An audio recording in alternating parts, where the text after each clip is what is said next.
Why didn't HotS catch any friction in the gaming community? It looks like a really good game. It is a very good game. HotS came onto the scene when two MOBAs were very well established.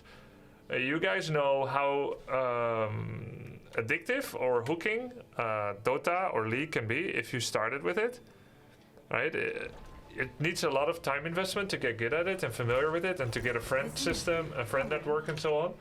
That that it takes a while to get used to another. So I think Blizzard was at a crossroads where they had to make a decision. Do we want to be just like them, or do we want to appeal to the wider market? Even wider, but not just wider, but different, right? So they made a number of dumbing down decisions. For example, I cannot click my allies. I can't see Asmodan's basic ability cooldowns like in Dota, right? I cannot deselect my hero. It's always selected. So that's quite useful for casuals. They recognize that MOBAs are very daunting to get into. Difficult to get into, right? And therefore they made some decisions to make it easier. They also emphasized the teamwork aspect. By making yourself different to an already established gaming scene, you have the chance to capture an audience that before would not be interested in the genre.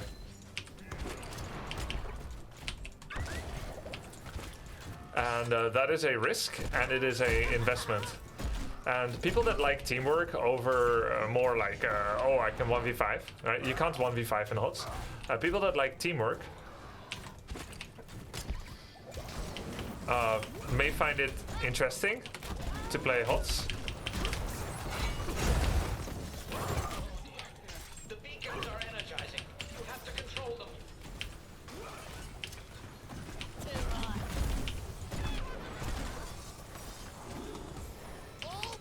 But while the teamwork can be the most interesting, positive aspect, it can also be the most frustrating aspect.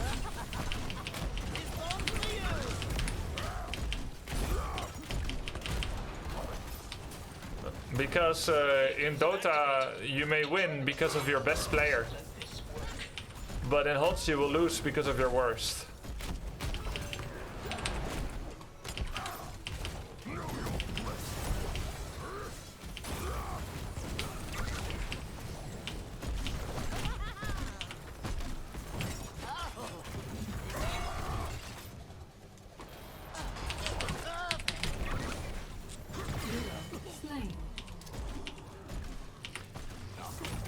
And some people, so the thing is, people really like feeling powerful in games, and in HotS, most heroes are just 20% of the whole, because it's a teamwork game.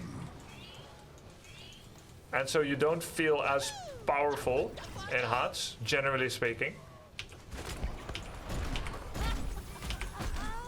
And that might be a part of the reason why it wasn't attractive to mainstream MOBA players. But that's just a theory. In fact, I have a video on why HotS was not more successful, which it might have been.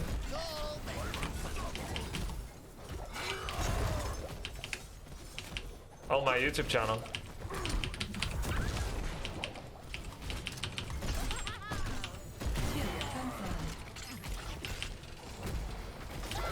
You should watch it. It's lots of little micro reasons actually. It's not one big reason. Keep in mind that HotS was made by Blizzard, who have an amazing cinematics team, amazing audio design team, and have made amazing gameplay games in the past as well. But it was already the beginning of the drive to have really insane monetization, which made HotS actually an expensive game. Heroes cost a lot.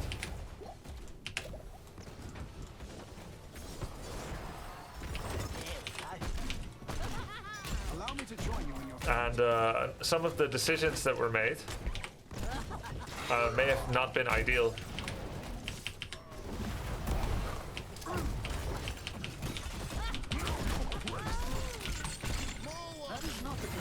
Got him. So there's lots of little micro reasons.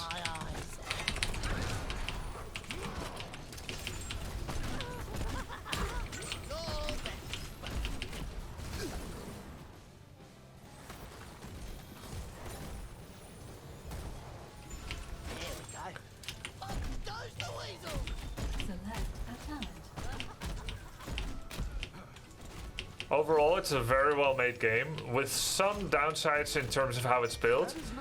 But there's also another one that's not talked about a lot, which is namely that there isn't that much to do outside of just playing the game. When you look at Dota, you've got a map editor, you've got skin editors.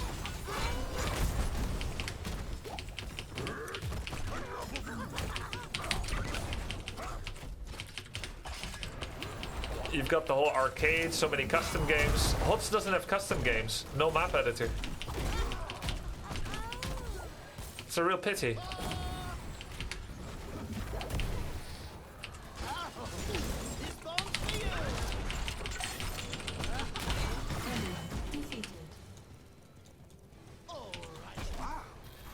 So if you're done playing quick match or ranked or whatever,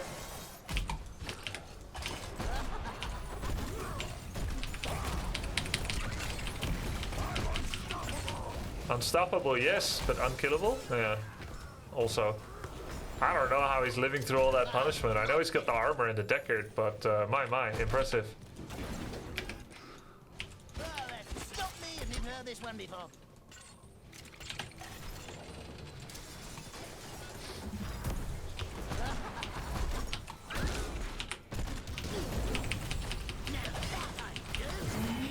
A little bit of Jaina frontline.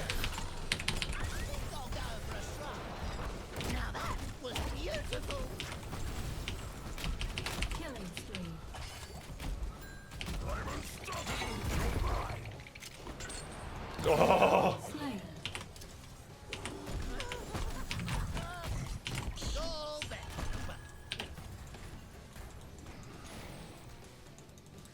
What are you fighting? I'm in.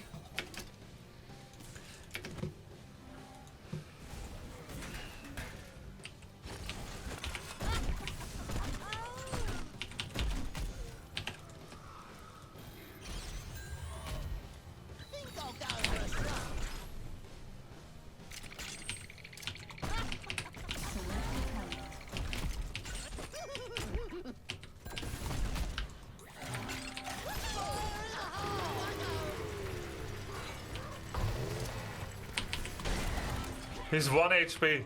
He's literally 1.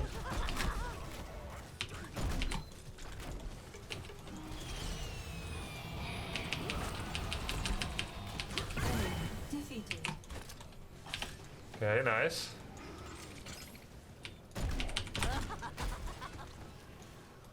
The enemy will have to deal with a much larger wave of Zerg than we will.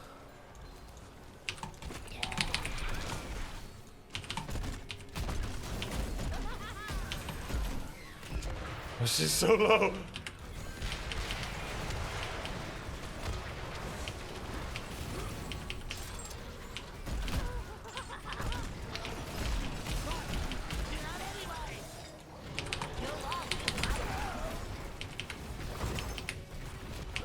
There's sneaky hellbats from the side.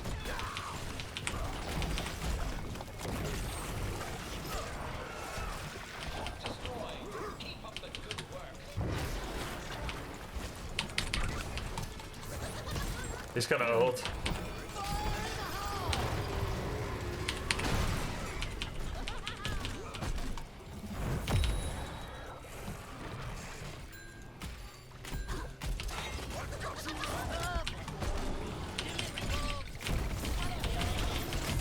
Nice. I'm impressed. Double kill.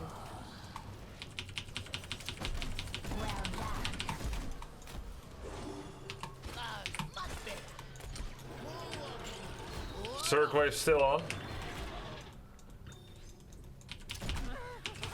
Yeah, I've been thinking recently that the comeback mechanics in HotS are actually a little bit too good, which is funny because there was a review by IGN saying that HotS did not have enough comeback mechanics.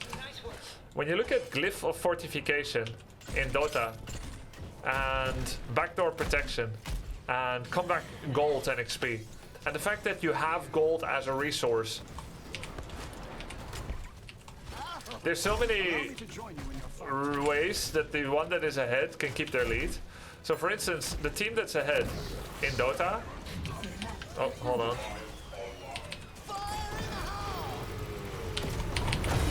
The team that's ahead in Dota gets a lot of gold, therefore they're better at buying back.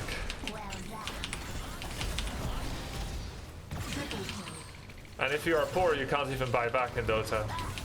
But in HotS, even when you're down all your buildings, right? Even when you've lost all of your buildings in HotS, if you win one team fight and you wipe 4 people, it doesn't matter where you are on the map, you will be able to go straight to the enemy core by killing all of the forts, keeps in one lane, and then the core. And there's nothing that will slow that down enough.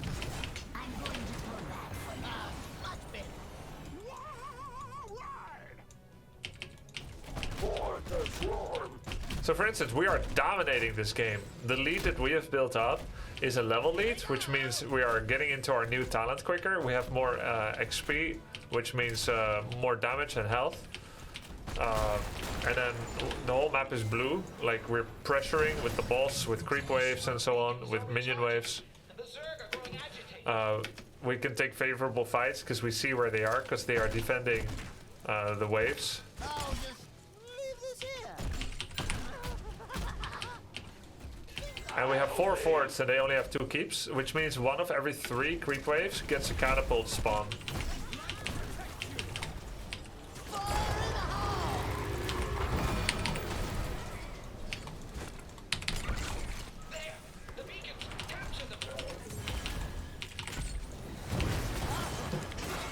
Now, if we all get wiped, and we're well on the way,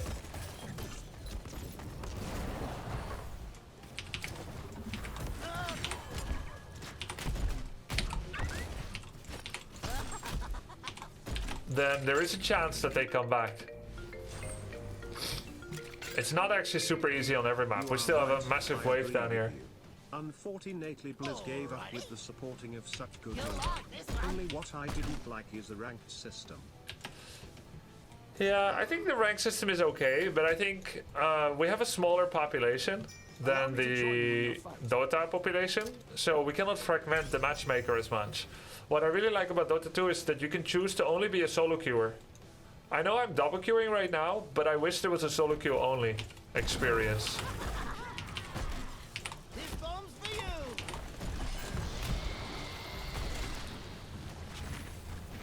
But you can't do that in HotS because you won't have enough queue time speed.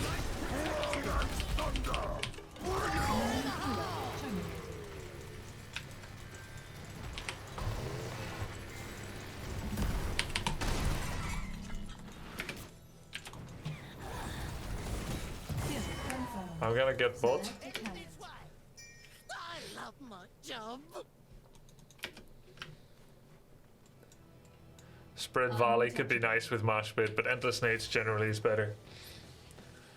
As a solo player, you're highly penalized compared to premates. Yeah.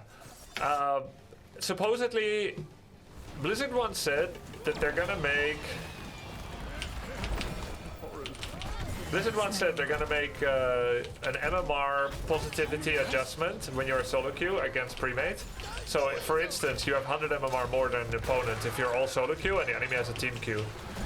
However, I'm not sure they ever actually implemented that.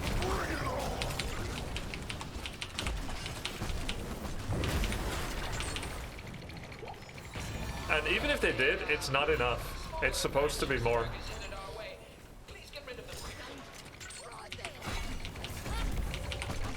Being sweaty team comps, everyone play their role is going to be a big advantage.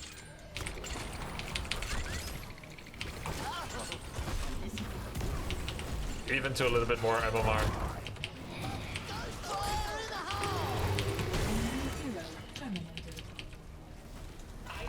Moving trap.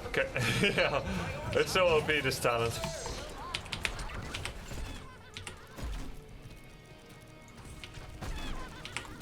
Braxis is a very snowbally map. It's pretty much the only one that very often ends under 15 minutes. Enemy keep A minor try, but an They put in a lot of development resources per map. defeated. So they probably didn't want to disable it because this is like the richness of experience of HotS. But I think some richness of experience we could do without, like Hanamura and Warhead Junction. Braxis is the top 3 worst maps in the game that are currently in ranked. Not counting Blackheart Bay and maybe Volskaya. It's like top 3 worst maps that are currently in ranked. But it is number 3. It's not top 2. Top 2 is Hanamura Warhead. Yeah, Braxis is fine. It's very snowbally, but it's fine compared to the others.